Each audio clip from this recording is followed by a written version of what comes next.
UAE 외교관이 한국 대통령 접견을 준비했다가 발칵 뒤집어졌습니다. 사흘간 한국과 천문학적 규모의 협상을 벌였으니 이제 답례를 해달라고 요구했습니다. UAE 부총리가 3초간 침묵하더니 폭탄 선언을 터뜨렸습니다. 한국에게 돈을 받는 게 아니라 오히려 우리가 300억 달러를 더 투자하겠다고 했습니다. 회의실에 있던 모든 참석자들이 충격에 빠진 상태가 되었습니다. 하지만 진짜 놀라운 일은 따로 있었습니다. UAE가 이미 전 세계 투자처 중에서 한국을 최우선 파트너로 정했다는 것이었습니다. 심지어 원전부터 우주기술까지 자국의 핵심 미래 산업을 모두 한국에게 맡기기로 결정했다는 사실까지 밝혀졌습니다. 사막의 북극 UAE가 이토록 한국을 신뢰하게 된 이유는 무엇일까요? 도대체 한국이 무슨 마법을 부린 걸까요? 그 놀라운 한국의 이야기 지금 바로 시작합니다.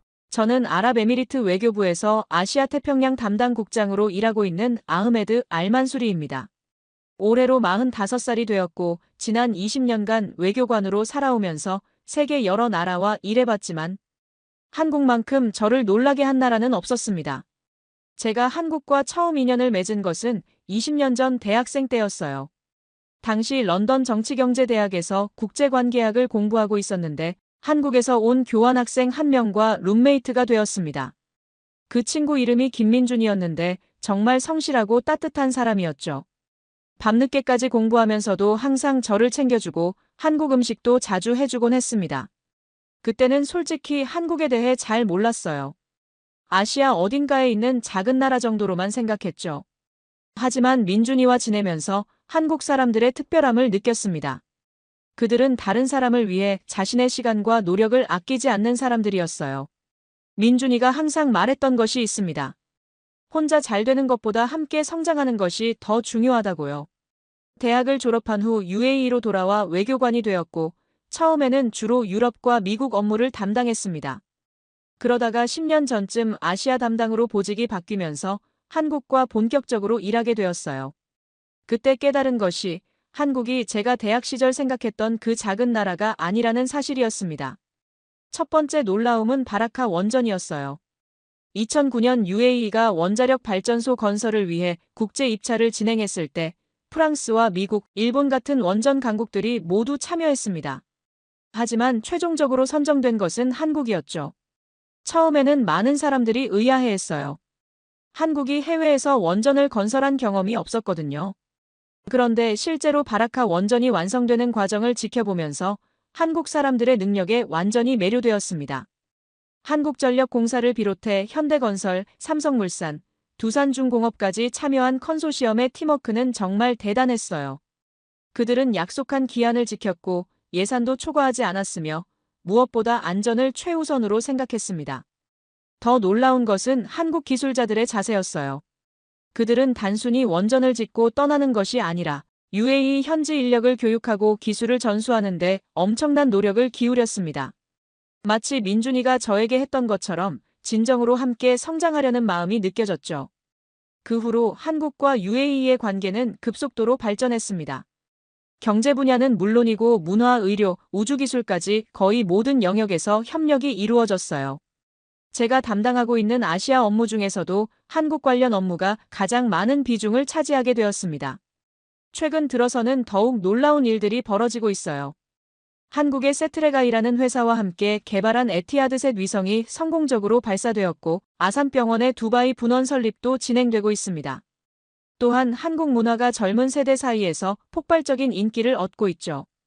이런 상황에서 올해 이재명 대통령의 UAE 국빈 방문이 확정되었습니다. 저는 이번 방문 준비를 총괄 담당하게 되었어요. 하지만 솔직히 말씀드리면 마음 한구석에는 걱정이 있었습니다. 과연 이 모든 협력이 지속될 수 있을까 하는 의문이었죠. 제가 왜 걱정하고 있었는지 말씀드리려면 10년 전에 있었던 일을 이야기해야 합니다.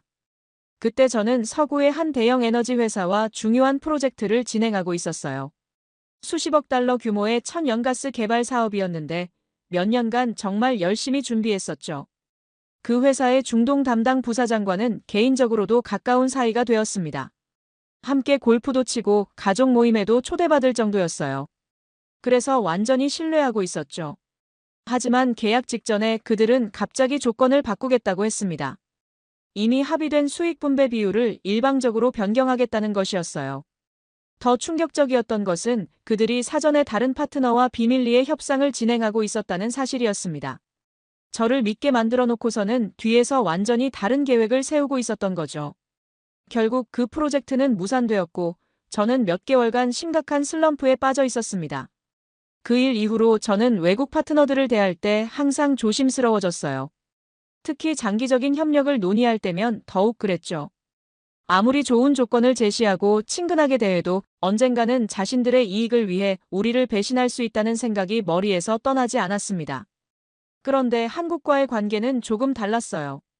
바라카 원전 프로젝트를 진행하면서 한국 측 담당자들과 수없이 만났는데 그들에게서는 그런 이중적인 모습을 찾을 수 없었거든요. 오히려 때로는 너무 솔직해서 당황스러울 정도였죠. 한 번은 원전 건설 과정에서 예상보다 시간이 오래 걸릴 수 있다는 보고를 받은 적이 있었어요.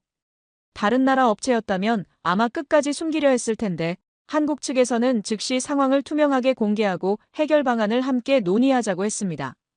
그때 느꼈던 것이 이 사람들은 정말 우리와 함께 성공하려고 한다는 확신이었어요. 하지만 이번 정상회담 준비를 하면서 다시 예전의 불안감이 올라오기 시작했습니다. 한국과 UAE 사이의 협력 규모가 너무 커졌거든요. 비석유 분야 교역액만 해도 66억 달러에 달하고 한국의 대UAE 투자도 연간 22억 달러가 넘습니다. 이 정도면 웬만한 나라의 국가 예산에 맞먹는 규모예요. 게다가 이번에는 UAE 국부펀드를 통한 300억 달러 투자까지 논의되고 있었습니다. 이런 천문학적인 규모의 협력이 과연 지속 가능할까요? 혹시 한국도 어느 순간 조건을 바꾸거나 다른 파트너를 찾게 되는 건 아닐까요? 특히 걱정되는 것은 미국과 중국 사이의 갈등이었어요. UAE는 전통적으로 미국과 가까운 관계를 유지해왔는데 한국과의 협력이 깊어질수록 미국 측에서 불편해할 가능성이 있었거든요. 실제로 몇몇 미국 관료들이 비공식적으로 우려를 표명한 적도 있었고요. 러시아와의 관계도 복잡했습니다.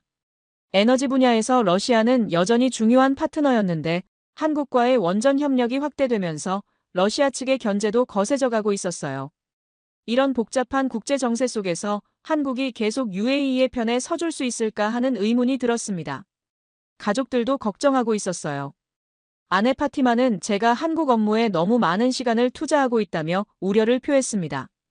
혹시 나중에 한국이 약속을 지키지 않으면 어떻게 하느냐는 거였죠. 아들 오마르는 K-팝과 한국 드라마를 좋아하지만 그것과 국가 간 협력은 별개의 문제라는 것을 잘 알고 있었어요. 이런 상황에서 이재명 대통령의 방문 일정이 확정되었습니다. 사실 이번 방문은 양국 관계의 미래를 결정짓는 중요한 분기점이 될 것 같았어요. 성공하면 더욱 강력한 동반자 관계로 발전할 수 있지만 실패하면 지금까지 쌓아온 모든 것이 무너질 수도 있는 상황이었죠. 저는 이번 정상회담이 단순한 외교적 만남이 아니라 한국의 진정성을 확인할 수 있는 마지막 기회라고 생각했습니다. 과연 한국이 진정으로 UAE와 함께 성장하려는 마음인지 아니면 자국의 이익만 추구하는 것인지 분명하게 알 수 있을 거라고 믿었어요. 정상회담 준비가 본격적으로 시작된 것은 방문 한 달 전이었습니다.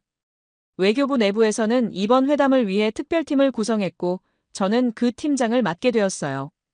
처음에는 일반적인 국빈 방문 준비와 크게 다르지 않을 거라고 생각했습니다. 하지만 첫 번째 회의부터 예상과 달랐어요. 한국 측에서 보내온 협력 안건 리스트를 보고 모든 참석자들이 놀랐거든요. 단순히 기존 협력의 연장선이 아니라 완전히 새로운 차원의 제안들이었습니다. 우주기술 공동개발, 첨단 의료 협력 확대, 그린 에너지 전환 프로젝트까지 정말 방대했죠. 특히 충격적이었던 것은 한국 측이 제안한 투자 유치 방안이었습니다. 그들은 단순히 UAE의 자금을 받겠다는 게 아니라 상호 투자를 통한 동반 성장 모델을 제시했어요. 한국 기업들이 중동 전체로 진출할 수 있는 허브를 UAE에 만들고 동시에 UAE 기업들이 아시아 시장에 진출할 수 있도록 돕겠다는 구상이었죠. 이런 제안을 받고 저는 솔직히 당황스러웠습니다. 지금까지 외국 정부나 기업들과 협상할 때는 대부분 일방적인 요구나 조건부 협력이 많았거든요. 그런데 한국은 처음부터 윈-윈을 전제로 한 장기적 파트너십을 이야기하고 있었어요. 하지만 바로 그 순간부터 예상치 못한 방해 요소들이 나타나기 시작했습니다. 가장 먼저 움직인 것은 미국이었어요. 국무부에서 중동 담당으로 일하는 제임스 워커라는 관료가 갑자기 아부다비를 방문하겠다고 연락해왔습니다. 공식적으로는 정례 협의를 위한 방문이라고 했지만 타이밍이 너무 의심스러웠죠.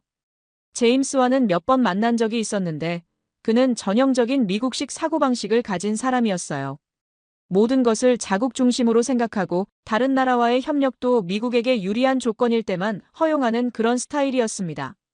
그가 이 시점에 UAE를 방문한다는 것은 분명히 한국과의 협력을 견제하려는 의도가 있을 거라고 직감했어요. 실제로 제임스가 도착한 다음 날, 그는 저에게 비공식 면담을 요청했습니다. 만남의 내용은 예상했던 그대로였어요. 한국과의 과도한 협력이 중동 지역의 균형을 깨뜨릴 수 있다며 우려를 표명했죠. 특히 원자력 기술과 우주 기술 같은 민감한 분야에서의 협력은 신중해야 한다고 강조했습니다. 더욱 문제가 된 것은 러시아 측의 반응이었어요. 에너지 분야에서 오랫동안 UAE의 파트너였던 러시아는 한국과의 그린 에너지 협력을 달갑지 않게 여기고 있었습니다. 특히 원전 협력이 확대되면서 기존의 러시아산 에너지 의존도가 줄어들 수 있다는 점을 우려하고 있었어요. 러시아 외교부에서 중동 담당으로 일하는 알렉산드르 페트로프도 갑자기 아부다비 방문 일정을 잡았습니다. 그의 메시지는 제임스보다 더 직접적이었어요. 기존의 에너지 협정을 재검토해야 할 수도 있다며 은근히 압박을 가해왔죠. 이런 상황에서 UAE 내부에서도 반대 목소리가 나오기 시작했습니다. 사미르 카림이라는 외교부 선배가 그 중심에 있었어요.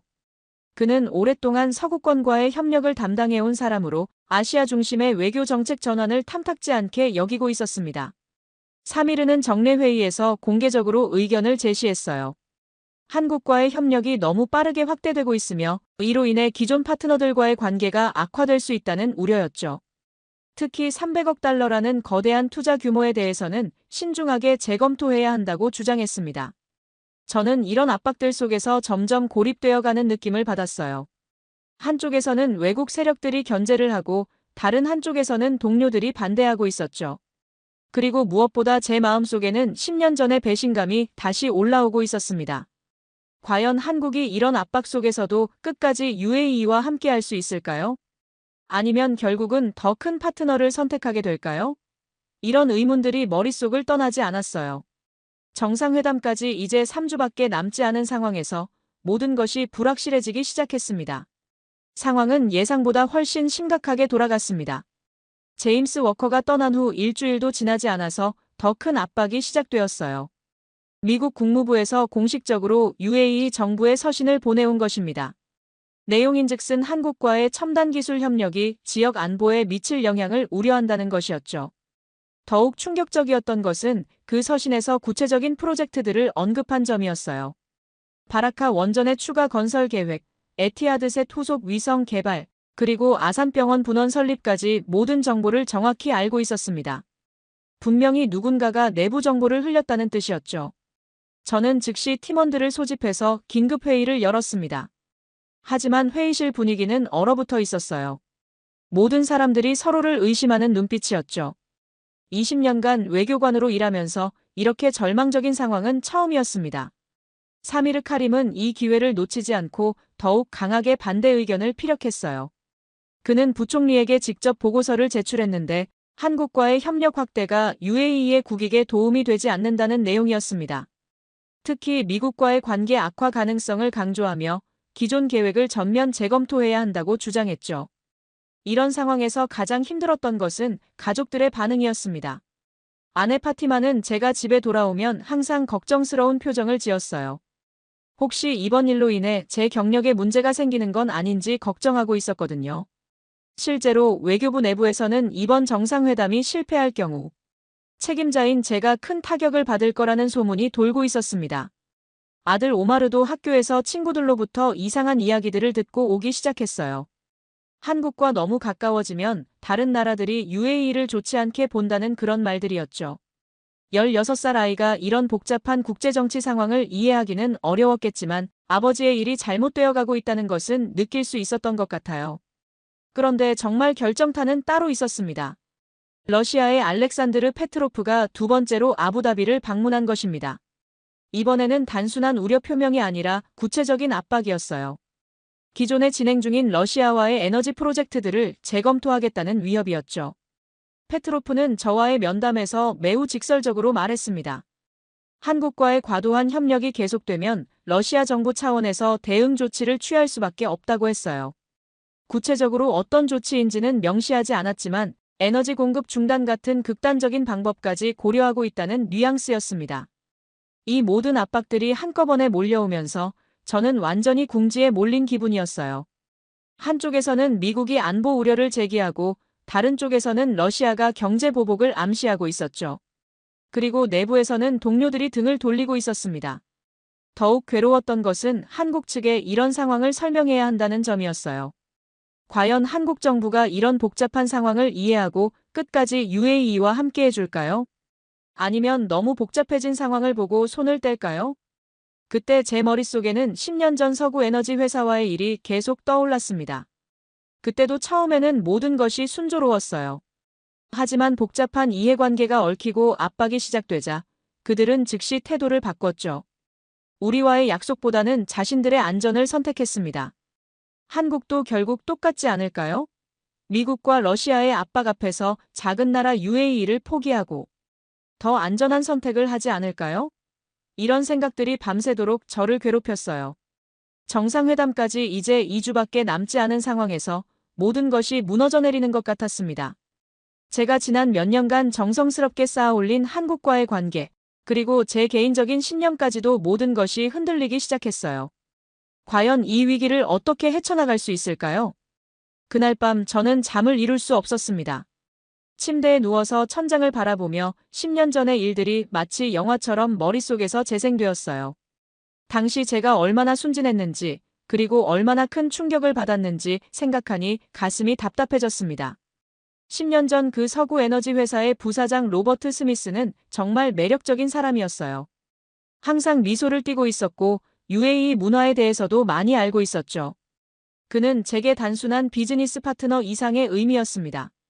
아버지 같은 조언자이기도 했고 때로는 형 같은 친구이기도 했어요.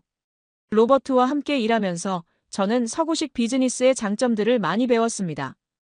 효율성, 투명성, 그리고 전문성 같은 것들이었죠. 그래서 더욱 깊이 신뢰하게 되었고 프로젝트의 모든 세부 사항을 그들과 공유했습니다. 심지어 UAE 정부의 내부 검토 과정까지도 알려주었어요. 그런데 계약 일주일 전에 모든 것이 바뀌었습니다. 로버트가 갑자기 연락을 해와서는 기존 조건을 수정해야 한다고 했어요.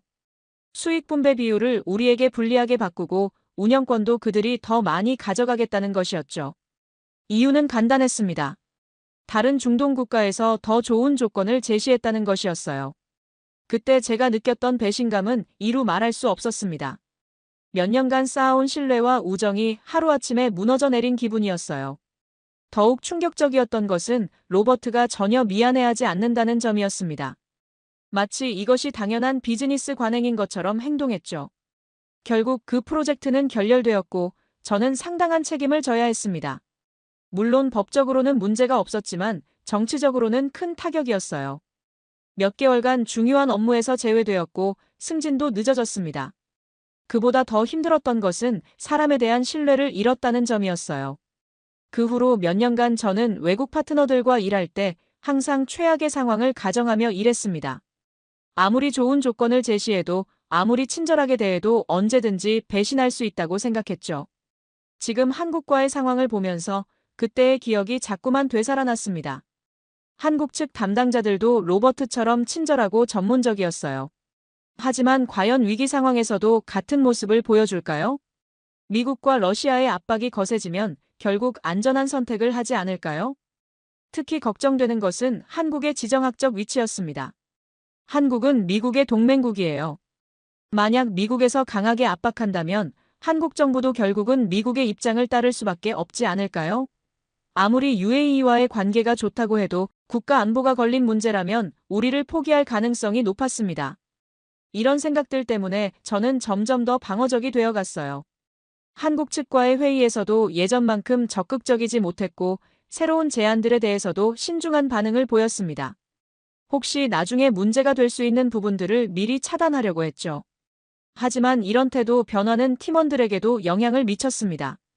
팀장인 제가 소극적으로 나오니까 다른 사람들도 자연스럽게 한국과의 협력에 대해 의문을 갖기 시작했어요.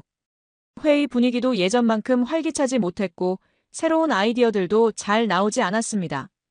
아내 파티마도 제 변화를 눈치챘어요. 어느 날 저녁 식사 시간에 그녀가 조심스럽게 물어봤습니다. 혹시 한국 일 때문에 스트레스를 받고 있는 것은 아닌지, 그리고 정말로 한국을 믿어도 되는 것인지 말이에요. 그 질문을 받고 저는 답을 할 수 없었습니다. 솔직히 저 자신도 확신이 없었거든요.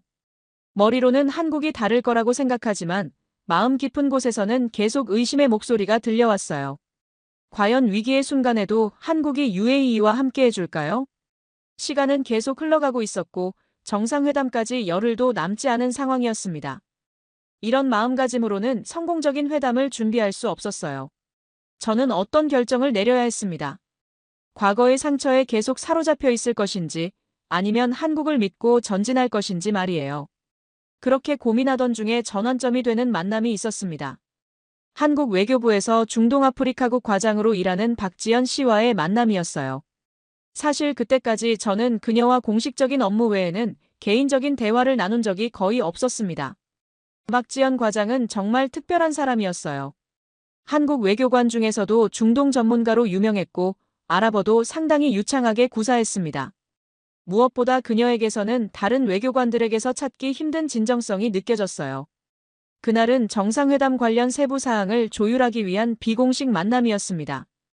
아부다비 시내의 조용한 카페에서 만났는데 처음에는 업무 이야기만 하려고 했어요. 하지만 대화를 나누다 보니 자연스럽게 개인적인 이야기까지 하게 되었습니다. 박 과장은 제가 최근 들어 소극적으로 변한 것을 눈치채고 있었어요. 그래서 조심스럽게 혹시 무슨 걱정이 있는지 물어봤습니다. 처음에는 그냥 업무가 복잡해서 그렇다고 얼버무렸지만 그녀의 진심 어린 관심에 마음이 움직였어요. 결국 저는 10년 전 서구 에너지 회사와의 일을 이야기하게 되었습니다. 박 과장은 제 이야기를 끝까지 들어준 후에 잠시 침묵했어요. 그리고는 천천히 입을 열었습니다. 자신도 비슷한 경험이 있다고 했어요. 몇 년 전 다른 중동 국가와 중요한 프로젝트를 진행할 때 상대방이 갑자기 조건을 바꿔서 큰 어려움을 겪었다고 했죠. 하지만 그녀가 말한 것은 그 다음이었습니다. 그 경험을 통해 깨달은 것이 있다고 했어요.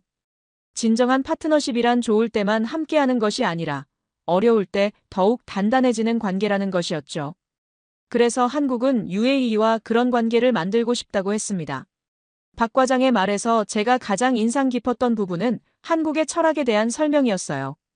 한국은 혼자 잘 되는 것보다 함께 성장하는 것을 더 중요하게 생각한다고 했습니다. 이것이 바로 20년 전 민준이가 저에게 했던 말과 똑같았어요. 그녀는 구체적인 예를 들어가며 설명했습니다. 바라카 원전 프로젝트를 할 때도 한국은 단순히 원전을 짓고 끝내는 것이 아니라 UAE의 원자력 인력을 양성하는 데 엄청난 노력을 기울였다고 했어요. 심지어 한국에서 UAE 학생들을 무료로 교육시키는 프로그램도 운영하고 있다고 했죠. 또한 현재 진행 중인 우주기술 협력에서도 마찬가지라고 했습니다. 단순히 위성을 만들어주는 것이 아니라 UAE가 독자적인 우주기술 능력을 갖출 수 있도록 모든 기술을 투명하게 공개하고 있다는 것이었어요. 박 과장은 이런 한국의 접근 방식이 다른 나라들과는 확실히 다르다고 강조했습니다. 많은 나라들이 기술 종속을 통해 지속적인 이익을 보려고 하는데 한국은 오히려 파트너가 독립적인 능력을 갖기를 원한다는 것이었죠. 그리고 현재의 외부 압박에 대해서도 분명한 입장을 밝혔습니다. 한국 정부는 이미 모든 상황을 파악하고 있으며 그럼에도 불구하고 UAE와의 협력을 지속하기로 결정했다고 했어요. 왜냐하면 이것이 양국 모두에게 도움이 되는 올바른 선택이라고 믿기 때문이라고 했습니다. 박 과장의 마지막 말이 제게 큰 울림을 주었습니다. 그녀는 신뢰란 한 번에 만들어지는 것이 아니라고 했어요. 작은 약속들을 하나씩 지켜나가면서 쌓아가는 것이라고 했죠. 그리고 한국은 지난 몇 년간 UAE와 맺은 모든 약속을 지켜왔다고 했습니다. 그 말을 듣고 저는 깨달았어요. 제가 너무 과거에 사로잡혀 있었다는 것을 말이에요. 한국은 실제로 지금까지 모든 약속을 지켜왔는데 저는 아직 일어나지도 않은 배신을 걱정하고 있었던 거였죠. 카페를 나오면서 저는 마음이 많이 가벼워진 것을 느꼈습니다. 박 과장과의 대화를 통해 한국의 진정성을 다시 한번 확인할 수 있었어요. 그리고 무엇보다 제 자신의 편견과 두려움을 인정하게 되었습니다. 이제는 과거를 털어내고 앞으로 나아갈 때였어요. 박지연 과장과의 대화 후 이틀 뒤, 저는 바라카 원전을 다시 방문하게 되었습니다. 정상회담 의제 중 하나가 원전 협력 확대였기 때문에 현장 상황을 점검할 필요가 있었어요. 사실 바라카 원전은 이미 여러 번 가본 곳이었지만 이번에는 완전히 다른 시각으로 바라보게 되었습니다. 현장에서 저를 안내해 준 것은 한국전력공사 해외사업 본부장인 김태한 씨였어요. 그는 원전 건설 초기부터 이 프로젝트에 참여해온 베테랑이었습니다. 김 본부장의 첫인상은 정말 솔직하고 겸손한 사람이라는 것이었어요. 원전 내부를 둘러보면서 김 본부장은 설명을 해주었는데 그의 말투에서 기술에 대한 자부심과 동시에 책임감이 느껴졌습니다.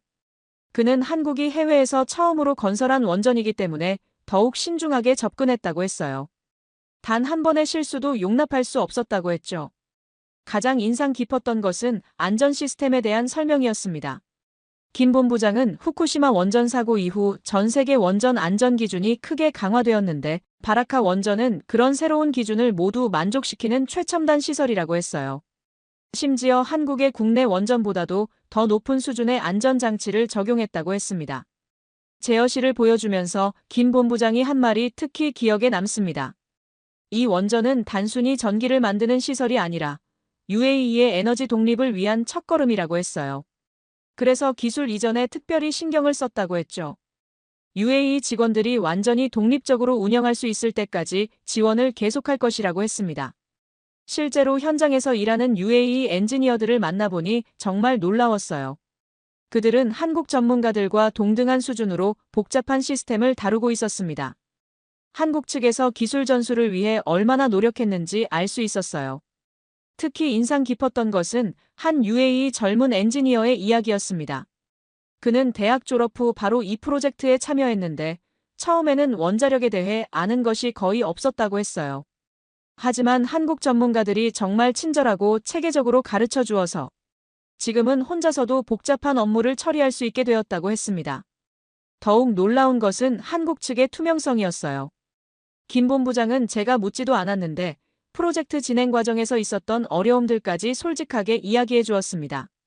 초기에 일부 장비 설치에서 예상보다 시간이 오래 걸렸던 일, 그리고 현지 기후에 맞춘 추가적인 보완 작업이 필요했던 일 등을 모두 공개했어요. 그런 문제들이 생겼을 때도 한국 측의 대응은 정말 인상적이었다고 했습니다. 문제를 숨기거나 책임을 회피하려고 하지 않고 즉시 UAE 측에 보고하고 함께 해결책을 찾았다는 것이었어요. 심지어 추가 비용이 발생하는 부분도 한국 측에서 부담했다고 했죠. 김 본부장은 이런 투명한 접근 방식이 한국의 기본 철학이라고 설명했습니다. 단기적인 이익보다는 장기적인 신뢰관계를 더 중요하게 생각한다는 것이었어요. 그래서 작은 문제라도 미리 공유하고 함께 해결하려고 노력한다고 했습니다. 원전 견학을 마치고 돌아오는 길에 저는 깊은 감동을 받았어요. 이것은 단순한 건설 프로젝트가 아니라 한국의 기술과 철학이 담긴 종합예술 작품 같았습니다. 그들이 UAE의 미래를 진정으로 생각하고 있다는 것이 느껴졌어요. 특히 기술 이전에 대한 한국의 접근 방식이 정말 인상적이었습니다. 많은 선진국들이 기술 종속을 통해 지속적인 이익을 얻으려고 하는데 한국은 정반대였어요. UAE가 완전히 독립적인 능력을 갖출 수 있도록 모든 것을 가르쳐주고 있었습니다. 이런 모습을 보면서 저는 확신하게 되었어요. 한국은 정말로 다른 나라들과는 다른 철학을 가지고 있다는 것을 말이에요. 그들에게는 진정한 의미의 파트너십이 무엇인지에 대한 명확한 이해가 있었습니다. 함께 성장하고 함께 발전하는 것이 궁극적인 목표라는 믿음이 있었어요. 바라카 원전에서 돌아온 후 저는 팀원들에게 이날의 경험을 공유했습니다. 그리고 한국과의 협력이 왜 중요한지, 왜 계속 추진해야 하는지에 대해 다시 한번 설명했어요. 팀의 분위기도 많이 좋아졌고 정상회담 준비에 대한 의욕도 되살아났습니다. 바라카 원전 방문으로 마음을 다잡은 다음 날 예상치 못한 일이 벌어졌습니다. 제 비서가 급히 달려와서는 긴급한 정보가 있다고 했어요. 미국의 제임스 워커가 사미르 카림과 비밀리에 만나고 있다는 첩보를 입수했다는 것이었습니다. 저는 즉시 확인 작업에 들어갔어요. 신뢰할 만한 정보원을 통해 알아본 결과 제임스와 사미르가 지난 일주일간 세 차례나 은밀한 만남을 가졌다는 사실을 확인했습니다. 그것도 모두 공식 일정에는 없는 비공식 만남들이었어요. 더욱 충격적인 것은 그들의 만남 내용이었습니다. 제임스는 사미르에게 한국과의 협력을 중단시키면 미국이 UAE에 더 유리한 조건의 대체 프로젝트를 제공할 수 있다고 제안했다는 것이었어요. 구체적으로는 미국의 첨단 방위산업 기술 이전과 더불어 대규모 투자 유치를 약속했다고 했습니다. 사미르는 이 제안에 적극적으로 호응했던 것 같았어요. 그는 한국과의 협력이 UAE의 장기적 이익에 도움이 되지 않는다는 보고서를 이미 준비하고 있었고, 제임스의 제안은 그에게 더 큰 확신을 주었던 것 같았습니다. 저는 이 사실을 알고 나서 분노와 실망감을 동시에 느꼈어요. 물론 각국이 자국의 이익을 추구하는 것은 당연하지만 이런 식으로 뒤에서 공작을 벌이는 것은 정말 실망스러웠습니다. 특히 사미르가 내부 정보를 외부에 흘린다는 것은 용서할 수 없는 일이었어요. 하지만 더 큰 문제는 이런 움직임이 정상회담에 미칠 영향이었습니다. 만약 사미르가 부총리에게 제대로 된 반대 보고서를 제출한다면 회담 자체가 무산될 수도 있었어요. 그렇게 되면 지금까지의 모든 노력이 물거품이 되는 것이었죠. 저는 즉시 대응 방안을 생각해야 했습니다. 하지만 이 상황을 한국 측에 알려야 하는지부터가 고민이었어요. 한국 정부가 이런 복잡한 내부 갈등을 알게 되면 오히려 UAE와의 협력을 제고할 수도 있었거든요. 그런 고민을 하던 중에 박지연 과장으로부터 연락이 왔습니다. 한국 측에서도 미국의 움직임을 어느 정도 파악하고 있다는 것이었어요. 그래서 긴급하게 만나서 상황을 논의하고 싶다고 했습니다. 그날 저녁 박 과장과 만났을 때 그녀의 첫마디가 저를 놀라게 했어요. 한국 정부가 이미 미국 측의 견제 움직임을 모두 파악하고 있으며 그럼에도 불구하고 UAE와의 협력을 지속하기로 결정했다는 것이었습니다. 박 과장은 한국의 입장을 명확하게 설명했습니다. 물론 미국은 중요한 동맹국이지만 그렇다고 해서 다른 나라와의 정당한 협력까지 포기할 수는 없다는 것이었어요. 특히 UAE와의 협력은 양국 모두에게 도움이 되는 윈윈 구조이기 때문에 외부 압박에 굴복할 이유가 없다고 했습니다. 더욱 놀라운 것은 한국 측의 대응 전략이었어요. 그들은 이미 미국 정부의 고위층과 직접 소통을 통해 오해를 해소하려고 노력하고 있었습니다. UAE와의 협력이 미국의 중동 정책에 해가 되는 것이 아니라 오히려 도움이 될 수 있다는 점을 설명하고 있었어요. 구체적으로는 한국 UAE 협력이 중동 지역의 안정과 발전에 기여할 수 있고 이는 궁극적으로 미국의 이익에도 부합한다는 논리였습니다. 또한 한국이 중국이나 러시아 대신 UAE의 파트너가 되는 것이 미국 입장에서도 더 바람직하다는 점을 강조하고 있었어요. 박 과장은 또한 러시아의 압박에 대해서도 언급했습니다. 한국은 러시아와도 대화를 통해 상호 이해를 도모하고 있다고 했어요. UAE와의 협력이 러시아의 정당한 이익을 해치는 것이 아니라는 점을 설명하고 있다는 것이었죠. 이런 한국의 대응을 보면서 저는 정말 감탄했어요. 그들은 단순히 UAE와만 관계를 맺는 것이 아니라 모든 관련 당사자들과의 균형을 고려하고 있었습니다. 이는 정말 성숙한 외교적 접근 방식이었어요. 박 과장은 마지막으로 중요한 말을 했습니다. 한국은 어떤 외부 압박이 있어도 UAE와의 약속을 지킬 것이라고 했어요. 왜냐하면 이것이 옳은 일이고 또한 한국의 국격과 신뢰도와 직결되는 문제이기 때문이라고 했습니다. 그날 밤 집으로 돌아가는 길에 저는 한국이 정말 특별한 나라라는 것을 다시 한번 깨달았어요.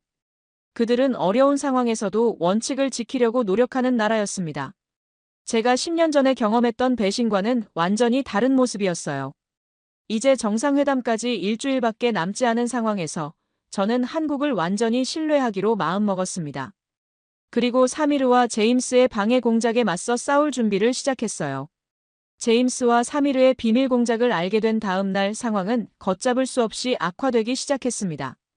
사미르 카림이 부총리에게 제출한 보고서가 공개되면서 외교부 내부가 완전히 뒤바뀌었어요. 그의 보고서는 정말 치밀하게 작성되어 있었습니다. 보고서의 핵심 내용은 한국과의 과도한 협력이 UAE의 전통적인 동맹국들과의 관계를 심각하게 훼손할 수 있다는 것이었어요.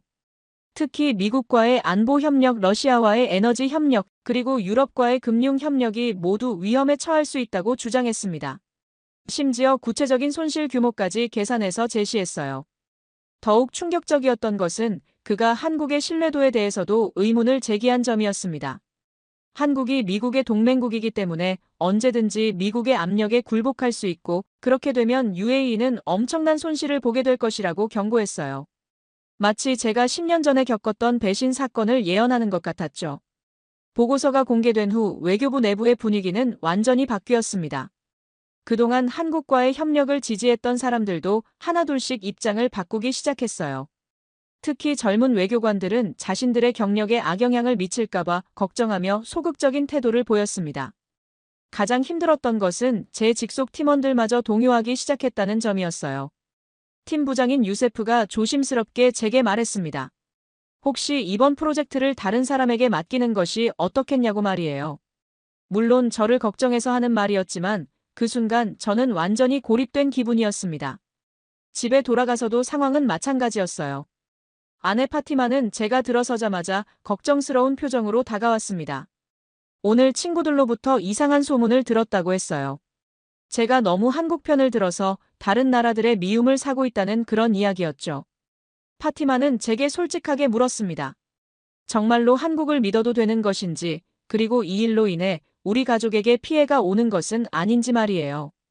저는 그 질문에 자신 있게 답할 수 없었어요.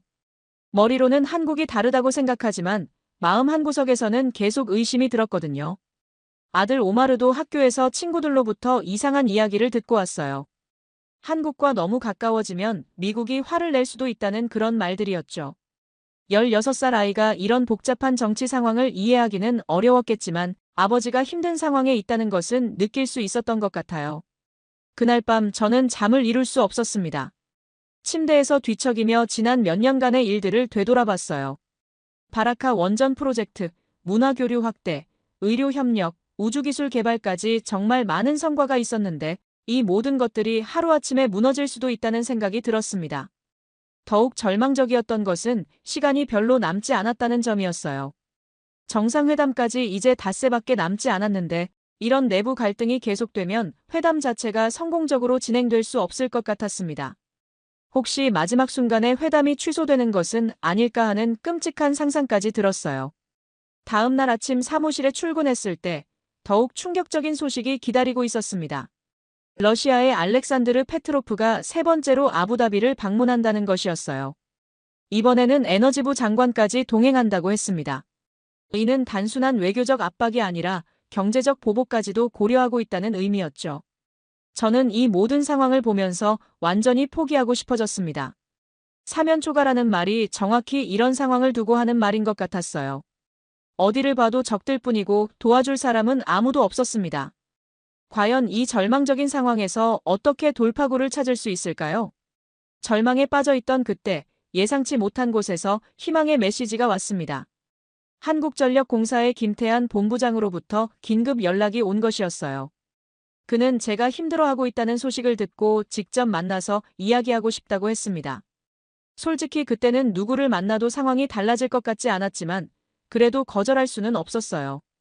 김 본부장은 아부다비 시내의 조용한 호텔 라운지에서 만나자고 했습니다. 그곳에 도착했을 때 그의 표정은 평소보다 훨씬 진지했어요. 하지만 동시에 확신에 찬 모습도 보였습니다. 그는 저에게 먼저 한국 정부의 공식 입장을 전달했어요. 한국 정부는 이미 모든 상황을 파악하고 있으며 그럼에도 불구하고 UAE와의 협력을 지속하기로 최종 결정했다는 것이었습니다. 이는 단순히 경제적 이익 때문이 아니라 양국 간의 신뢰와 미래에 대한 공동 비전 때문이라고 강조했어요. 김 본부장은 구체적인 예를 들어 설명했습니다. 바라카 원전 프로젝트를 시작할 때도 많은 반대가 있었다고 했어요. 한국 내부에서도 해외 첫 원전 수출의 위험성을 우려하는 목소리가 컸고 국제적으로도 기술력에 대한 의문이 있었죠. 하지만 한국은 UAE와의 약속을 지키기 위해 모든 위험을 감수했다고 했습니다. 그 결과가 어떻게 되었는지는 지금 우리 모두가 보고 있는 것이었어요. 바라카 원전은 전 세계 원전 산업의 새로운 표준이 되었고 한국과 UAE의 신뢰 관계는 더욱 단단해졌습니다. 이번 상황도 마찬가지라고 김 본부장은 확신했어요. 더욱 놀라운 것은 김 본부장이 들려준 한국 내부의 분위기였습니다. 현재 외부 압박이 거세지면서 일부에서는 신중론이 나오고 있지만 정부와 기업 모두 UAE와의 약속을 지키는 것이 한국의 국격과 직결되는 문제라고 인식하고 있다는 것이었어요. 특히 대통령이 직접 지시했다고 했습니다. 어떤 압박이 있어도 UAE와의 신뢰를 지키라고 말이에요. 김 본부장은 또한 흥미로운 정보를 알려주었습니다. 한국이 미국 정부의 고위층과 직접 소통을 통해 오해를 해소하고 있다는 것이었어요. 한국 UAE 협력이 미국의 중동 정책에 해가 되는 것이 아니라 오히려 도움이 될 수 있다는 점을 설득하고 있다고 했습니다. 구체적으로는 한국이 UAE의 파트너가 됨으로써 중동 지역의 안정에 기여할 수 있고 이는 궁극적으로 미국의 이익에도 부합한다는 논리였어요. 또한 중국이나 러시아 대신 한국이 UAE의 주요 파트너가 되는 것이 미국 입장에서도 더 바람직하다는 점을 강조하고 있다고 했습니다. 러시아에 대해서도 마찬가지였어요. 한국은 러시아와도 대화를 통해 상호 이해를 도모하고 있다고 했습니다. UAE와의 협력이 러시아의 정당한 이익을 해치는 것이 아니며 오히려 다양한 파트너십을 통해 지역 전체가 발전할 수 있다는 점을 설명하고 있다는 것이었어요. 김 본부장의 마지막 말이 제게 가장 큰 감동을 주었습니다. 그는 한국이 지금까지 UAE와 맺은 모든 약속을 지켜왔듯이 앞으로도 계속 그럴 것이라고 확언했어요. 왜냐하면 이것이 한국의 기본 가치이자 철학이기 때문이라고 했습니다. 그는 또한 실질적인 해결책도 제시했습니다. 한국 측에서 이번 정상회담에서 모든 우려를 불식시킬 만한 구체적인 성과를 준비하고 있다는 것이었어요. 단순히 기존 협력의 연장이 아니라 완전히 새로운 차원의 파트너십을 제안할 계획이라고 했습니다. 김 본부장과의 대화를 통해 저는 다시 희망을 찾을 수 있었습니다. 한국이 정말로 UAE와 함께 끝까지 갈 의지가 있다는 것을 확신하게 되었어요. 그들의 접근 방식도 정말 현명했습니다. 반대 세력과 맞서 싸우는 대신 모든 관련 당사자들과의 대화를 통해 윈윈 해법을 찾으려고 노력하고 있었어요. 호텔에서 나오면서 저는 마음속으로 다짐했습니다. 이제 포기할 때가 아니라 오히려 더욱 적극적으로 나서야 할 때라고 생각했어요. 한국이 이렇게 신뢰를 보여주고 있는데 저 역시 그 신뢰에 보답해야 했습니다. 김태한 본부장과의 만남 이후 이틀 뒤 상황을 완전히 뒤바꿀 엄청난 반전이 일어났습니다. 그날 아침 사무실에 도착하자마자 비서가 급히 달려와서는 긴급 소식이 있다고 했어요. 러시아의 알렉산드르 페트로프가 갑자기 아부다비 방문을 취소했다는 것이었습니다. 처음에는 무슨 일인지 이해할 수 없었어요. 그는 분명히 강력한 압박을 가하려고 에너지부 장관까지 동행해서 오기로 했었거든요. 그런데 갑자기 일정을 취소한다는 것이 이상했습니다. 저는 즉시 정보 수집에 나섰어요. 몇 시간 후에 알게 된 사실은 정말 놀라운 것이었습니다. 러시아 정부 내부에서 UAE에 대한 강압적 접근이 오히려 역효과를 낼 수 있다는 판단이 나왔다는 것이었어요. 특히 중동 지역에서 러시아의 이미지가 악화될 수 있다는 우려가 제기되었다고 했습니다. 더욱 흥미로운 것은 이런 변화의 배경이었어요. 한국 정부가 러시아와의 직접적인 대화 채널을 통해 상황을 설명했고 그 과정에서 러시아 측도 한국 UAE 협력의 성격을 제대로 이해하게 되었다는 것이었습니다. 한국이 러시아의 기존 이익을 해치려는 것이 아니라 오히려 지역 전체의 발전을 통해 모든 당사자가 이익을 볼 수 있는 구조를 만들려고 한다는 점을 인정했다는 거였어요. 이 소식이 외교부 내부에 전해지면서 분위기가 급변하기 시작했습니다. 그동안 러시아의 압박을 가장 우려했던 사람들이 갑자기 태도를 바꾸기 시작한 것이었어요. 특히 에너지 담당 부서에서는 이제 한국과의 협력이 러시아와의 관계에도 도움이 될 수 있다는 분석을 내놓기 시작했습니다. 하지만 더 큰 반전은 따로 있었습니다. 그날 오후에 미국의 제임스 워커로부터 갑작스러운 연락이 온 것이었어요.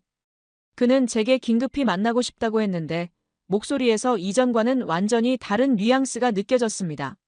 제임스와의 만남에서 그가 한 말은 정말 충격적이었어요.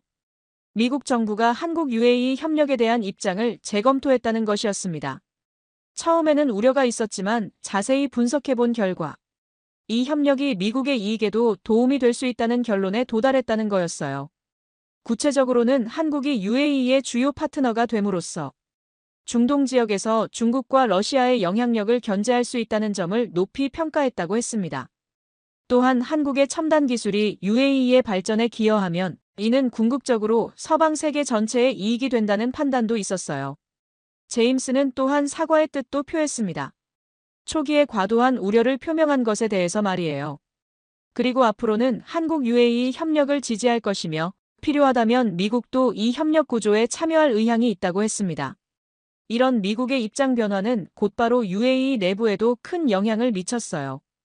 그동안 미국의 압박을 가장 우려했던 사미르 카림도 더 이상 강하게 반대할 명분을 잃게 되었습니다. 오히려 이제는 미국까지도 지지하는 프로젝트를 계속 반대하는 것이 오히려 이상하게 보일 상황이 된 거였어요. 그날 저녁 긴급회의가 열렸는데 회의실 분위기는 완전히 바뀌어 있었습니다. 그동안 소극적이었던 사람들이 갑자기 적극적으로 의견을 개진하기 시작했어요. 심지어 사미르도 자신의 이전 보고서에 대해 재검토가 필요할 수도 있다고 말했습니다. 저는 이 모든 변화를 보면서 한국의 외교력에 정말 감탄했어요. 그들은 힘으로 반대 세력을 제압하려고 하지 않았습니다. 대신 인내심을 갖고 대화를 통해 모든 당사자들의 이해를 구했어요. 그리고 결국 모든 사람들이 윈윈할 수 있는 해법을 찾아낸 것이었습니다. 특히 인상적이었던 것은 한국이 각국의 정당한 이익을 인정하고 존중했다는 점이었어요. 미국의 안보 우려, 러시아의 경제적 이익, 그리고 UAE의 발전 욕구를 모두 고려한 균형 잡힌 접근이었습니다. 이런 성숙한 외교는 정말 배울 점이 많았어요. 이제 정상회담까지 사흘밖에 남지 않은 상황에서 모든 장애물이 제거되었습니다. 오히려 이제는 모든 사람들이 이번 회담의 성공을 바라는 분위기였어요. 저는 드디어 마음 놓고 회담 준비에 집중할 수 있게 되었습니다. 모든 외부 압박이 해소된 후 정상회담 최종 준비에 들어갔습니다. 이제는 성공적인 회담을 위해 모든 역량을 집중할 수 있었어요. 외교부 내부의 분위기도 완전히 바뀌어서 모든 사람들이 적극적으로 협력하기 시작했습니다. 가장 먼저 해야 할 일은 회담 의제의 최종 조율이었어요. 한국 측에서 제안한 방대한 협력 안건들을 현실적으로 실행 가능한 형태로 다듬는 작업이었습니다. 박지연 과장과 함께 이틀 동안 집중적으로 논의했는데 그 과정에서 한국의 세심함에 또 한 번 감탄했어요. 한국 측은 모든 제안에 대해 구체적인 실행 계획과 타임라인을 준비해왔습니다. 단순히 좋은 아이디어만 제시하는 것이 아니라 실제로 어떻게 실현할 것인지까지 세밀하게 계획되어 있었어요. 예를 들어 우주기술 협력의 경우 향후 5년간 단계별로 어떤 프로젝트를 진행할 것인지, 각 단계에서 필요한 인력과 예산은 얼마인지까지 모든 것이 명시되어 있었습니다. 의료 협력 확대 방안도 마찬가지였어요. 아산병원 두바이 분원을 시작으로 향후 아부다비, 샤르자까지 확장하는 계획이 구체적으로 제시되었습니다. 각 병원별로 특화 분야를 달리하여 UAE 전체의 의료 인프라를 체계적으로 발전시키겠다는 비전이었죠. 특히 인상적이었던 것은 인재 양성 프로그램이었습니다. 한국은 단순히 기술을 전수하는 것을 넘어서 UAE의 미래를 이끌어갈 전문 인력을 체계적으로 양성하겠다는 계획을 제시했어요. 매년 100명씩의 UAE 학생을 한국으로 초청해서 최첨단 기술을 가르치고 졸업 후에는 양국 협력 프로젝트에 참여시키겠다는 것이었습니다.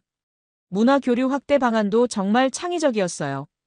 단순히 한류 콘텐츠를 수출하는 것이 아니라 UAE의 전통 문화와 한국 문화를 융합한 새로운 콘텐츠를 함께 만들자는 제안이었습니다. 이를 통해 중동 전체로 확산시킬 수 있는 새로운 문화 트렌드를 만들겠다는 비전이었죠. 이런 구체적인 계획들을 보면서 저는 한국이 정말로 장기적인 관점에서 UAE와의 관계를 생각하고 있다는 것을 확신하게 되었습니다. 단순한 경제적 이익을 넘어서 두 나라가 함께 성장할 수 있는 지속 가능한 모델을 만들려고 하는 것이었어요. 회담 당일의 의전 준비도 중요했습니다. 이재명 대통령이 UAE에 대해 갖고 있는 특별한 애정을 보여줄 수 있는 방법들을 고민했어요. 결국 대통령이 직접 아랍어로 인사말을 하기로 결정했습니다. 또한 한국 전통음악과 UAE 전통음악을 함께 연주하는 특별 공연도 준비했어요. 가장 중요한 것은 300억 달러 투자에 대한 최종 검토였습니다. 이는 단순히 금액의 문제가 아니라 UAE가 한국의 미래 성장에 얼마나 확신을 갖고 있는지를 보여주는 상징적인 의미가 있었어요. 투자 분야도 신중하게 선정했습니다. 반도체, 인공지능, 바이오 기술, 그린 에너지 등 미래 성장 동력이 될 수 있는 핵심 분야들이었죠. 회담 전날 밤, 저는 모든 준비가 완료된 것을 확인하고 나서야 안도의 한숨을 쉬었습니다. 지난 몇 주간 겪었던 모든 위기와 갈등이 마치 꿈같이 느껴졌어요. 그리고 무엇보다 한국이라는 나라에 대한 제 인식이 완전히 바뀌었다는 것을 실감했습니다. 한국은 단순히 경제적 파트너가 아니었어요. 진정한 의미의 동반자였습니다. 어려울 때 함께 해주고 성장할 때 함께 기뻐해주며 미래를 함께 만들어가는 그런 파트너 말이에요. 이런 나라를 만날 수 있었던 것만으로도 저는 정말 행운이라고 생각했습니다. 내일이면 드디어 정상회담이 시작됩니다. 모든 준비가 완료되었고 모든 장애물이 제거되었으며 모든 사람들의 마음이 한 곳을 향하고 있었어요. 이제 남은 것은 역사적인 순간을 맞이하는 것뿐이었습니다. 드디어 정상회담 당일이 되었습니다. 그날 아침 저는 평소보다 일찍 일어나서 모든 것을 다시 한번 점검했어요. 지난 몇 주간의 모든 노력이 오늘 하루에 집약되는 것이라고 생각하니 가슴이 두근거렸습니다. 아부다비 대통령궁에는 이른 아침부터 분주한 분위기가 흘렀어요. 각국 언론사들이 몰려들었고 경호 요원들의 긴장감도 느껴졌습니다. 저는 최종 리허설을 하면서 모든 세부 사항들을 다시 한번 확인했어요. 오전 9시 이재명 대통령의 전용기가 아부다비 공항에 도착했습니다.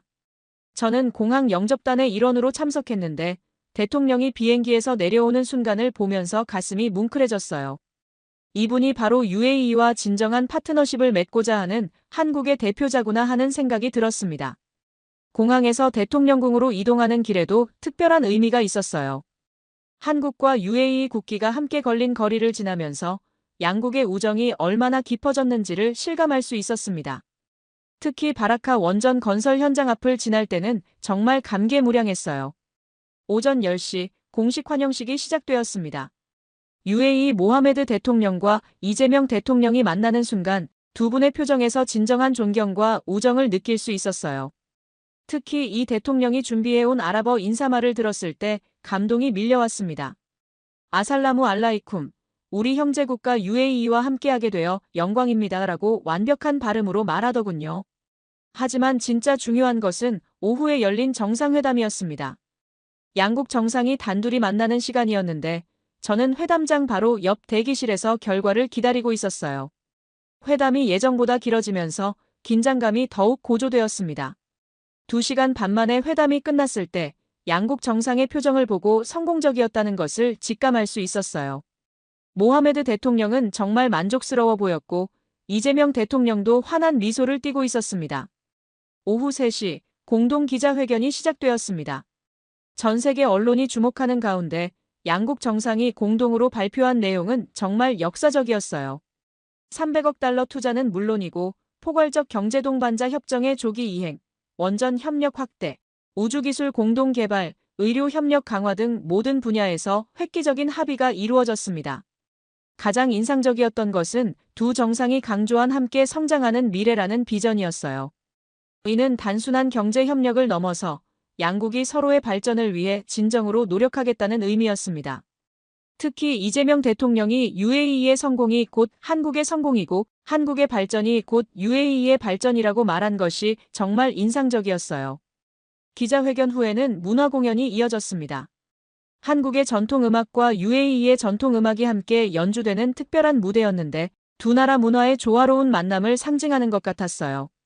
특히 한국의 가야금과 UAE의 우드가 함께 연주하는 모습은 정말 아름다웠습니다. 저녁에는 국빈 만찬이 열렸어요. 한국과 UAE의 전통 요리가 함께 제공되었는데 이것도 양국의 우정을 상징하는 의미 있는 자리였습니다. 만찬 중에 모하메드 대통령이 한 말이 특히 기억에 남아요. 오늘은 두 나라가 하나가 되는 역사적인 날이라고 하시더군요. 하지만 가장 감동적인 순간은 따로 있었습니다. 만찬 후에 이재명 대통령이 저를 개별적으로 만나서 고마움을 표현한 것이었어요. 지난 몇 주간 어려운 상황에서도 포기하지 않고 노력해 주어서 오늘의 성과가 가능했다고 말씀해 주셨습니다. 그 순간 저는 정말 뿌듯했어요. 모든 위기와 갈등을 헤쳐나온 보람을 느꼈습니다. 그리고 무엇보다 한국이라는 나라의 진정성을 다시 한번 확인할 수 있었어요. 그들은 정말로 진심으로 UAE를 생각하고 있었습니다. 정상회담이 성공적으로 마무리된 후 예상치 못한 추가 논의가 시작되었습니다. 이재명 대통령이 개인적으로 모하메드 대통령에게 특별한 제안을 하겠다고 한 것이었어요. 이는 공식 일정에는 없던 것이어서 모든 사람들이 궁금해했습니다. 저는 이 특별회담의 준비를 맡게 되었어요. 하지만 한국 측에서는 구체적인 내용을 미리 알려주지 않았습니다. 다만 이것이 양국 관계의 미래를 결정지을 중요한 제안이라고만 했어요. 그래서 저는 더욱 긴장할 수밖에 없었습니다. 특별회담은 저녁 9시에 시작되었어요. 양국 정상과 최소한의 참석자들만 있는 비공개 회담이었습니다. 저도 UAE 측 배석자로 참석하게 되었는데 회담장에 들어서는 순간부터 남다른 분위기를 느낄 수 있었어요. 이재명 대통령이 꺼낸 제안은 정말 파격적이었습니다. 한국이 UAE와 함께 미래기술연합을 만들자는 것이었어요. 이는 단순한 양자 협력을 넘어서 두 나라가 공동으로 미래 기술을 개발하고 전 세계에 확산시키는 전략적 동맹이었습니다. 구체적인 내용은 더욱 놀라웠어요. 한국과 UAE가 공동으로 미래기술연구원을 설립하고 인공지능, 양자 컴퓨팅, 우주기술, 바이오 기술 등의 분야에서 세계 최고 수준의 연구를 진행하겠다는 것이었습니다. 투자 규모만 해도 향후 10년간 1,000억 달러에 달하는 엄청난 프로젝트였어요. 하지만 이 제안에는 중요한 조건이 있었습니다. 이 연합에 참여하려면 UAE가 완전한 전략적 파트너로서의 역할을 해야 한다는 것이었어요. 즉, 외부에 어떤 압박이 있어도 한국과 함께 끝까지 갈 의지가 있는지 확인하고 싶다고 했습니다. 모하메드 대통령은 잠시 침묵했어요. 이는 정말 중대한 결정이었거든요. 이 제안을 받아들이면 UAE는 명실상부하게 한국의 최우선 파트너가 되는 것이었고, 동시에 다른 모든 관계보다 한국과의 관계를 우선시해야 한다는 의미였습니다. 그 순간 저는 복잡한 심정이었어요. 한편으로는 이런 파격적인 제안을 받을 수 있다는 것이 정말 영광스러웠지만, 다른 한편으로는 이로 인해 다시 외부 압박이 시작될까봐 걱정되었습니다. 과연 우리가 이런 큰 결정을 내릴 준비가 되어 있을까요? 모하메드 대통령이 입을 연 순간 저는 숨을 멈췄어요. 그는 천천히 말했습니다. 이재명 대통령님, 지난 몇 년간 한국과 함께하면서 우리는 진정한 파트너십이 무엇인지 배웠습니다. 한국은 약속을 지키는 나라이고 함께 성장하려는 진정성을 가진 나라입니다. 그리고 이어서 한 말이 저를 깜짝 놀라게 했어요. UAE는 이 제안을 기꺼이 받아들이겠습니다. 우리는 한국과 함께 미래를 만들어가고 싶습니다. 그 순간 회담장의 분위기가 완전히 바뀌었어요. 역사적인 순간이라는 것을 모든 사람들이 느꼈습니다. 이재명 대통령도 감동한 표정이었어요. 그는 일어서서 모하메드 대통령과 악수를 나누었는데 그 악수는 단순한 인사가 아니라 두 나라의 미래를 다짐하는 약속 같았습니다. 하지만 저에게는 또 다른 의미가 있었어요. 이 순간 저는 완전히 확신하게 되었습니다. 한국은 정말로 다른 나라들과는 다르다는 것을 말이에요. 그들은 단순히 경제적 이익만을 추구하는 것이 아니라 진정한 의미의 동반자 관계를 원하고 있었습니다. 특별회담이 끝난 후 저는 복도에서 박지연 과장과 마주쳤어요. 그녀는 제게 조용히 말했습니다. 오늘 정말 역사적인 날이네요. 앞으로 우리 두 나라는 세계에서 가장 모범적인 협력 사례가 될 것 같아요. 그 말을 듣고 저는 가슴이 벅찼습니다. 몇 주 전만 해도 모든 것이 무너질 것 같았는데 지금은 상상도 못했던 새로운 미래가 열리고 있었어요. 그리고 그 중심에는 한국이라는 믿을 수 있는 파트너가 있었습니다. 이날의 결정은 정말 용기 있는 선택이었어요. 하지만 저는 확신했습니다. 한국과 함께라면 어떤 어려움도 헤쳐나갈 수 있을 것이라고 말이에요. 특별 합의가 이루어진 다음 날, 그 파급 효과는 상상을 초월했습니다. 한국 UAE 미래기술연합 창설 소식이 전 세계 언론에 보도되면서 국제사회의 반응이 폭발적으로 쏟아져 나왔어요. 가장 먼저 놀란 것은 미국이었습니다. 제임스 워커로부터 긴급 연락이 왔는데 이번에는 완전히 다른 목적이었어요. 미국도 이 연합에 참여할 수 있는지 문의한 것이었습니다. 며칠 전까지만 해도 협력을 견제했던 미국이 이제는 오히려 참여하고 싶어하는 상황이 된 것이었죠. 러시아의 반응도 마찬가지였어요. 알렉산드르 페트로프가 다시 연락해왔는데 이번에는 러시아도 특정 분야에서 협력할 의향이 있다고 했습니다. 특히 우주기술 분야에서는 러시아의 경험이 도움이 될 수 있다며 적극적인 관심을 보였어요. 더욱 놀라운 것은 중동 다른 나라들의 반응이었습니다. 사우디아라비아, 쿠웨이트, 카타르 등에서 잇따라 한국과의 협력 확대 의사를 타진해왔어요.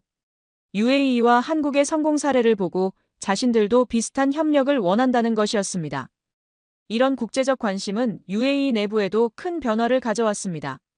그동안 한국과의 협력을 반대했던 사람들이 완전히 입장을 바꾸었어요. 특히 사미르 카림은 공개적으로 자신의 이전 판단이 잘못되었다고 인정했습니다. 사미르는 부서 회의에서 이렇게 말했어요. 우리가 한국과의 협력을 반대한 것은 근시안적인 판단이었습니다. 한국은 정말로 우리와 함께 성장하려는 진정성을 가진 파트너였어요. 그의 이런 공개적인 사과는 외교부 내부의 분위기를 완전히 바꿔놓았습니다. 더욱 의미 있는 것은 UAE 국민들의 반응이었어요. 특히 젊은 세대들 사이에서 한국에 대한 관심이 폭발적으로 증가했습니다. 아들 오마르도 학교에서 친구들로부터 완전히 다른 반응을 받기 시작했어요. 이제는 모든 사람들이 한국과의 협력을 자랑스러워하고 있었습니다. 아내 파티마의 변화도 놀라웠어요. 그녀는 한국 문화에 대해 적극적으로 공부하기 시작했습니다. 심지어 한국어 강의도 듣기 시작했어요. 이제 한국은 우리의 진정한 파트너가 되었으니 나도 한국을 더 잘 알고 싶어요라고 말하더군요. 제 직장에서의 위상도 완전히 달라졌습니다. 그동안 저를 의심의 눈으로 보던 동료들이 이제는 저를 진정한 리더로 인정하기 시작했어요. 부총리는 저를 개별적으로 만나서 지난 몇 주간의 노고를 치하해 주었습니다. 아흐메드, 당신이 어려운 상황에서도 포기하지 않고 한국과의 관계를 지켜낸 덕분에 오늘의 성과가 가능했습니다. 이는 UAE 외교사의 길이 남을 업적입니다. 라고 말씀해 주셨어요. 그 말을 듣는 순간 지난 몇 주간의 모든 고생이 보상받는 기분이었습니다. 국제 언론들도 이번 협력을 높이 평가했어요. 파이낸셜 타임스는 21세기형 국가 간 협력의 새로운 모델이라고 평가했고 CNN은 중동과 아시아를 연결하는 혁신적 동맹이라고 보도했습니다. 특히 많은 매체들이 한국의 성숙한 외교력을 칭찬했어요. 가장 감동적이었던 것은 이재명 대통령이 귀국하기 전에 저에게 보내온 개인적인 메시지였습니다. 아흐메드 국장님의 헌신적인 노력 덕분에 양국이 새로운 차원의 파트너십을 맺을 수 있었습니다. 앞으로도 계속 함께해 주시기 바랍니다라는 내용이었어요.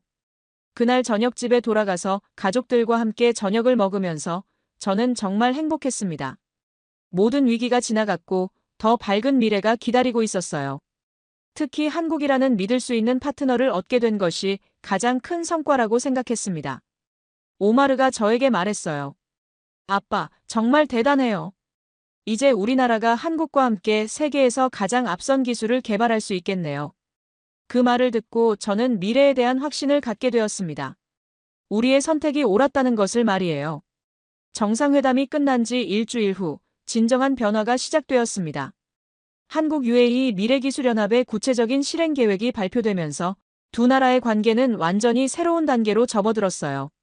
가장 먼저 시작된 것은 공동연구소 설립 작업이었습니다. 아부다비와 서울에 각각 연구소를 짓고 양국의 최고 과학자들이 함께 연구할 수 있는 환경을 만드는 것이었어요. 저는 이 프로젝트의 UAE 측 총괄 책임자로 임명되었습니다. 새로운 역할을 맡으면서 저는 한국을 더 자주 방문하게 되었어요. 서울에 가서 한국의 연구 환경을 직접 보고 배우는 것이었습니다. 그 과정에서 한국이라는 나라에 대해 더욱 깊이 알게 되었어요. 첫 번째 서울 방문에서 가장 인상적이었던 것은 대덕 연구개발특구였습니다. 수많은 연구소와 대학, 기업들이 한 곳에 모여서 협력하는 모습은 정말 놀라웠어요. 특히 젊은 연구자들의 열정과 창의성은 정말 감탄스러웠습니다. 한국과학기술원 KAIST를 방문했을 때는 더욱 큰 감명을 받았어요. 그곳에서 만난 교수들과 학생들은 모두 미래를 향한 확고한 비전을 가지고 있었습니다. 그들이 추구하는 것은 단순한 기술 개발이 아니라 인류의 미래를 바꿀 수 있는 혁신이었어요. 특히 인공지능 연구소에서 만난 이정호 교수님의 말씀이 기억에 남습니다. 기술은 혼자만 잘 되려고 개발하는 것이 아닙니다. 모든 사람이 더 나은 삶을 살 수 있도록 도와주는 것이 진정한 기술의 목적이에요. 이 말을 듣고 저는 왜 한국이 다른 나라들과 협력을 추구하는지 이해할 수 있었습니다. 서울에서의 경험을 바탕으로 UAE로 돌아와서 연구소 설립 준비에 박차를 가했어요. 가장 중요한 것은 인재 영입이었습니다. 전 세계에서 가장 뛰어난 과학자들을 모셔오는 것이었죠. 놀라운 것은 한국 측의 적극적인 협력이었어요. 그들은 자국의 최고 인재들을 UAE 연구소로 파견하는 것을 전혀 아까워하지 않았습니다. 오히려 이를 통해 더 큰 시너지를 만들 수 있다고 생각하고 있었어요. 삼성전자의 이재용 회장도 개인적으로 지원을 약속했습니다. 반도체 분야에서는 삼성의 최신 기술을 UAE 연구소에서도 활용할 수 있도록 하겠다고 했어요. 이는 정말 파격적인 제안이었습니다. LG그룹도 마찬가지였어요. 배터리와 디스플레이 기술 분야에서 공동 연구를 제안했습니다. 심지어 연구 성과에 대한 특허도 공동으로 소유하자고 했어요. 이런 제안들을 받으면서 저는 한국 기업들의 열린 사고에 감탄했습니다. 의료 분야에서도 큰 진전이 있었어요. 아산병원 두바이 분원이 예정보다 빨리 개원하게 되었고, 더 나아가 아부다비와 샤르자에도 추가 분원을 설립하기로 결정되었습니다. 각 분원마다 특화 분야를 달리하여 UAE 전체의 의료 수준을 한 단계 끌어올리는 것이 목표였어요. 문화 교류도 활발해졌습니다. 한국 드라마와 K-팝이 UAE에서 더욱 인기를 얻었고, 반대로 UAE의 전통 문화도 한국에서 관심을 받기 시작했어요. 특히 양국 젊은이들 간의 교류가 급속도로 증가했습니다. 제 개인적으로도 큰 변화가 있었어요. 부총리로부터 아시아 태평양 담당 부장관으로 승진 제안을 받은 것입니다. 이는 제 외교관 생활에서 가장 큰 영예였어요. 한국과의 협력을 성공시킨 공로를 인정받은 것이었습니다. 승진 제안을 받고 저는 정말 감개무량했습니다. 몇 달 전만 해도 모든 것이 무너질 것 같았는데, 이제는 더 큰 역할과 책임을 맡게 되었어요. 그리고 이 모든 것이 한국과의 진정한 파트너십 덕분이었습니다. 그날 밤 가족들과 함께 축하 식사를 하면서 저는 앞으로의 계획을 이야기했어요. 한국과의 협력을 더욱 확대하여 다른 아시아 국가들과도 비슷한 관계를 만들어 보고 싶다고 했습니다. 우리가 경험한 성공 모델을 다른 나라들과도 공유하고 싶었어요. 부장관으로 승진한 후 첫 번째 주요 업무는 한국 UAE 협력 모델을 다른 아시아 국가들로 확산시키는 것이었습니다. 이 과정에서 저는 한국의 진정한 가치를 더욱 깊이 이해하게 되었어요. 가장 먼저 놀란 것은 한국의 개방성이었습니다. 우리가 다른 나라들과도 협력하겠다고 했을 때 한국은 전혀 견제하지 않았어요. 오히려 적극적으로 지원해 주었습니다. 다자간 협력이 더 큰 시너지를 만들 수 있다고 생각하고 있었거든요. 박지연 과장은 이제 국장으로 승진해서 아시아 중동 협력의 총책임자가 되었어요. 그녀와 함께 아시아 중동 미래협력체 구상을 논의했는데 한국의 비전이 정말 놀라웠습니다. 단순히 양자 관계를 넘어서 지역 전체의 발전을 추구하고 있었어요. 첫 번째 성과는 일본과의 협력이었습니다. 한국이 중재 역할을 하면서 UAE와 일본 간의 새로운 협력 프레임워크를 만들 수 있었어요. 특히 수소 에너지 분야에서 3국 협력이 이루어졌는데 이는 정말 혁신적인 모델이었습니다. 인도와의 협력도 흥미로웠어요. 한국이 UAE와 인도를 연결하는 다리 역할을 해준 덕분에 세 나라가 공동으로 IT 기술 개발 프로젝트를 시작할 수 있었습니다. 인도의 소프트웨어 기술, 한국의 하드웨어 기술, 그리고 UAE의 자본이 결합된 완벽한 조합이었어요. 이런 다자간 협력을 진행하면서 저는 한국의 특별함을 더욱 명확히 깨달았습니다. 다른 강대국들과는 완전히 다른 접근 방식이었어요. 한국은 허브 역할을 자처하면서도 패권을 추구하지 않았습니다. 오히려 모든 참여국이 동등한 파트너가 될 수 있도록 도와주었어요. 가장 인상적인 사례는 베트남과의 협력이었습니다. 한국은 자신들이 개발도상국에서 선진국으로 발전한 경험을 베트남과 공유했어요. 그리고 UAE가 베트남의 발전을 위해 투자할 수 있도록 연결해 주었습니다. 이런 삼각협력은 모든 당사자에게 도움이 되는 완벽한 윈윈 구조였어요. 개인적으로 가장 감동받은 것은 한국의 교육 철학이었습니다. 서울에서 열린 아시아 청년 리더십 포럼에 참석했을 때 한국 대학생들과 UAE 대학생들이 함께 프로젝트를 진행하는 모습을 봤어요. 그들은 경쟁하는 것이 아니라 협력하면서 더 창의적인 아이디어를 만들어내고 있었습니다. 특히 한국 학생들이 보여준 태도가 인상적이었어요. 그들은 자신들의 지식을 독점하려고 하지 않았습니다. 오히려 UAE 학생들과 모든 것을 공유하면서 함께 성장하려고 노력했어요. 이런 모습에서 한국 사회 전체의 가치관을 볼 수 있었습니다. 경제적 성과도 놀라웠습니다. 협력이 확대되면서 양국 간 교역량이 급속도로 증가했어요. 특히 비석유 분야에서 전년 대비 50% 이상 성장했습니다. 하지만 더 중요한 것은 이런 성장이 지속 가능한 방식으로 이루어지고 있다는 점이었어요. 한국 기업들의 UAE 투자도 질적으로 완전히 달라졌습니다. 단순히 자원을 가져가거나 제품을 파는 것이 아니라 현지에 뿌리를 내리면서 UAE의 발전에 기여하고 있었어요. 특히 기술 이전과 인력 양성에 적극적으로 투자하고 있었습니다. 문화적 영향도 무시할 수 없었어요. 한국 문화가 UAE에 널리 퍼지면서 젊은이들의 가치관에도 변화가 생겼습니다. 개인의 성공보다는 공동체의 발전을 중요시하고 경쟁보다는 협력을 통해 문제를 해결하려는 태도가 늘어났어요. 제 아들 오마르도 큰 변화를 보였습니다. 이제 그는 장래 희망을 한국에서 공부해서 양국 간 협력에 기여하는 것이라고 말해요. 한국어 공부도 열심히 하고 있고 한국 대학 진학을 목표로 하고 있습니다. 이런 모든 변화들을 지켜보면서 저는 확신하게 되었습니다. 한국과의 만남은 UAE에게 단순한 경제적 이익을 가져다 준 것이 아니라 완전히 새로운 발전 모델을 제시해 준 것이라고 말이에요. 그리고 이 모델이 성공할 수 있었던 것은 한국의 특별한 가치관 때문이었습니다.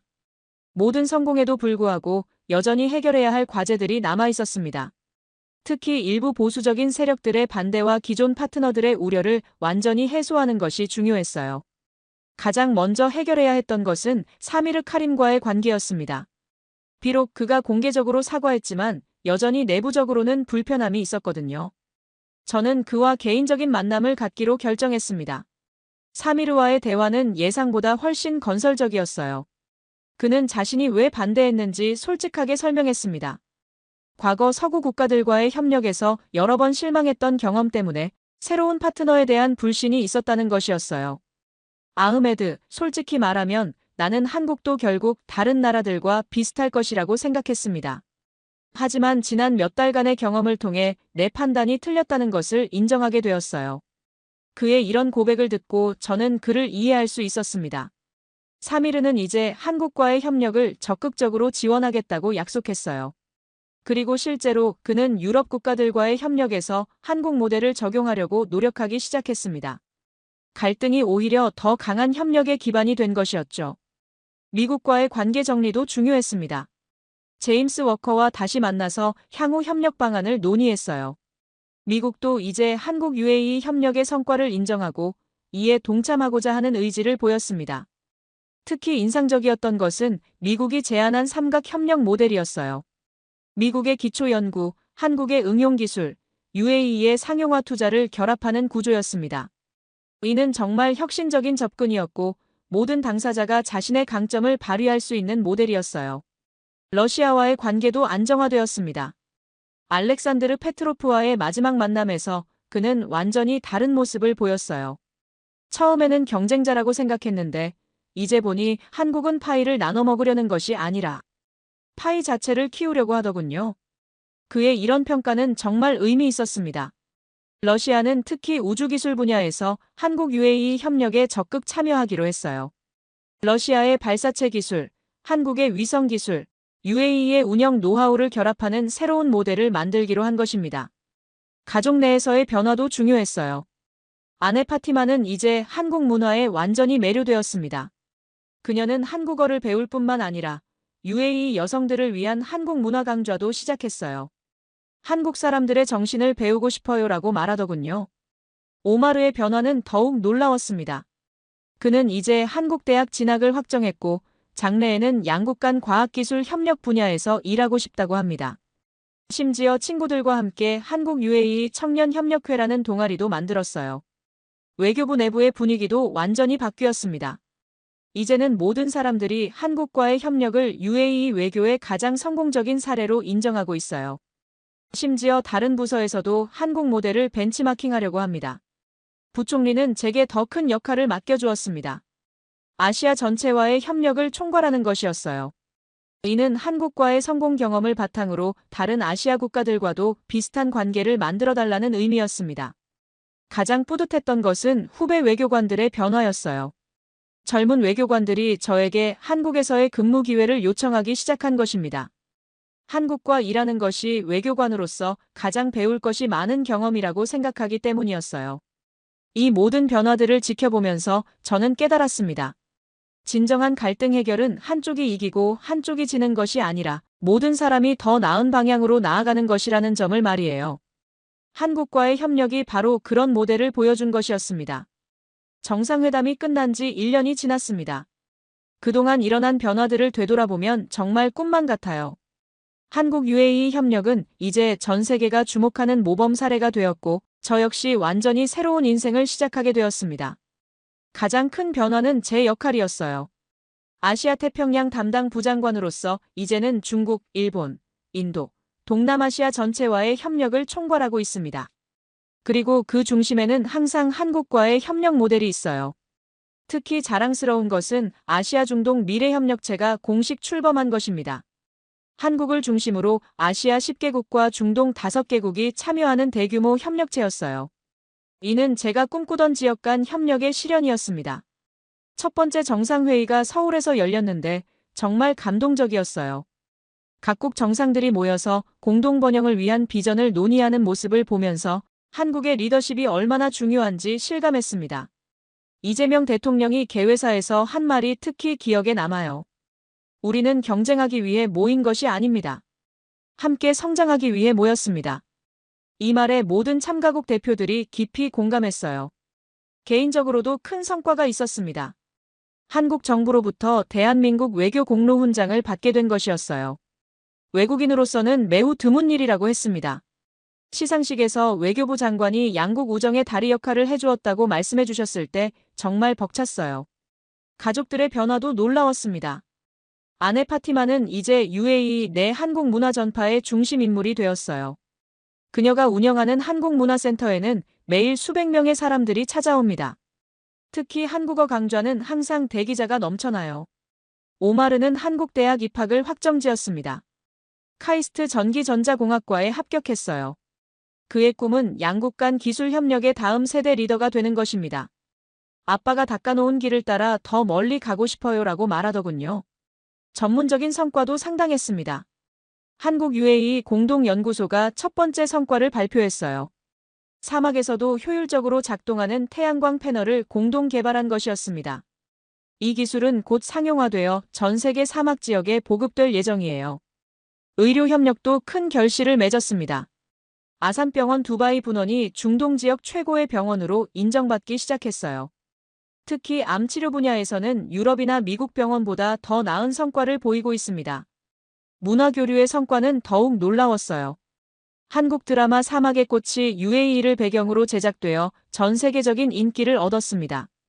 이 드라마는 양국 문화의 아름다운 만남을 그린 작품으로 중동과 아시아를 연결하는 문화 콘텐츠의 새로운 가능성을 보여주었어요. 경제적 성과도 기대를 뛰어넘었습니다. 양국 간 교역량이 100억 달러를 돌파했고 상호 투자액도 급속도로 증가했어요. 특히 첨단 기술 분야에서의 협력이 새로운 성장 동력이 되고 있습니다. 하지만 가장 소중한 성과는 따로 있었어요. 그것은 신뢰였습니다. 이제 저는 한국을 의심하지 않아요. 어떤 상황이 와도 그들이 약속을 지킬 것이라는 확신이 있습니다. 이런 신뢰는 돈으로 살 수 없는 정말 귀중한 자산이에요.